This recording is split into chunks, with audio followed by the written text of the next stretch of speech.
كتير من صحابي ولادهم ما شاء الله دلوقتي كبروا وخلصوا الثانويه العامه وداخلين في مرحله الكليه والجامعه. وعمالين بيسالونا الولاد تعمل ايه، تخش كليه ايه، يعني يختاروا ازاي. عندنا اختيارات كتير قوي موجوده الكليات، الموضوع مجموع ولا الموضوع ان احنا في قدرات.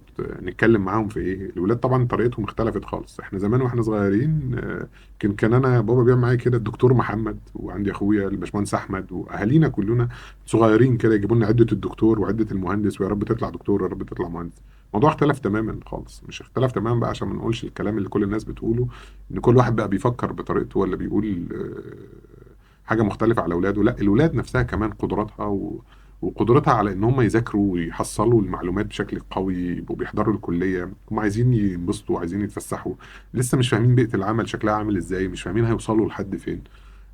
فاحنا هنتكلم في الموضوع ده باستفاضه. لازم نبقى بنتكلم معاهم شويه بلغه، مش عايز اقول لغتهم عشان ما نبقاش بنقول كليشيهات، بس نبقى بنتكلم معاهم بلغه هم يستسيغوا النصيحه من عندنا. هم يبقوا فاهمين ان الموضوع ملوش علاقه خالص خالص ببابا وماما عايزينك تبقى تطلع دكتور ولا تطلع مهندس ولا تطلع محاسب، ولا لا خالص. الموضوع ليه علاقه بان انت عايز تروح بحياتك فين، انت عايز تروح بدنيتك فين. الحلقة اللي جاية إن شاء الله هيبقى معانا شاب أو شابة من الولاد اللي داخلين معانا الكليات، حد من ولاد أصدقائنا. يمكن يبقى ليميت شوية، يمكن يبقى هو عنده القدرة على إن هو يطلع لنا شوية حاجات إحنا مش واخدين بالنا منها، ويقول لنا هما بيفكروا إزاي.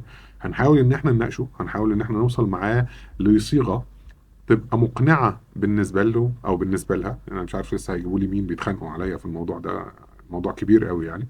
فهنشوف اللي هيجي لنا المرة اللي جاية هيبقى شكله عامل معانا إيه. هيطلع لنا كل المكنونات، كل الحاجات اللي جوه بقى إحنا عايزين نعمل إيه في الجامعة. طبعا إحنا كأولياء أمور أو ككبار عندنا ثقافة إن العيال هتخش الجامعة عيارها هيفلت. لا، هو عيارهم هيفلت بس هم بيذاكروا حاجات مختلفة، بيشوفوا حاجات مختلفة، بيسمعوا عن فرص عمل مختلفة. احنا النهارده في مصطلحات بنسمعها في السوق احنا مش فاهمين معناها، احنا مش عارفين دي ايه. هم عارفينها ومذاكرينها وفاهمين هو محتاج ايه كدراسه عشان يبقى بيوصل لكده. اللي احنا هنعمله مش هنختار له كليه، عشان بس ما تبقوش فاهمين ان الهدف دي اختار كليه ابنك، لا. احنا هنبقى بنقول له انت وانت بتفكر في اختيارك للكليه لازم تاخد بالك من ايه. لازم تبقى بتبص على سوق العمل بشكل مختلف، مش سوق العمل الكلمات الكليشيهات، لا، سوق العمل متطلباتك انت نفسك تبقى كذا.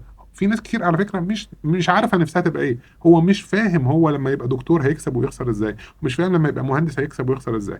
احنا هنساعده يشوف قدراته، فلما يوصل لقدراته يقدر يفكر لنفسه، يقدر يفكر هو واخواته، يقدر يفكر هو وباباه ومامته ازاي يوصل للي هو محتاجه في دنيته. وبالتالي دنيته فيها جزء له علاقه بالكليه، ازاي هيقدر يختار الكليه. احنا مش هنختار لحد حاجه، مش هنرشح كليات، مش هنقول اسامي جامعات، مش هنعمل اي حاجه خالص. احنا بس هنجيب حد يكون عندي شويه، نناكف فيه شويه ويناكف فينا شويه، ونوصل لان احنا يمكن نساعدكم ونساعدهم ان شاء الله، ربنا يكرمهم ويحققوا كل اللي هم عايزينه.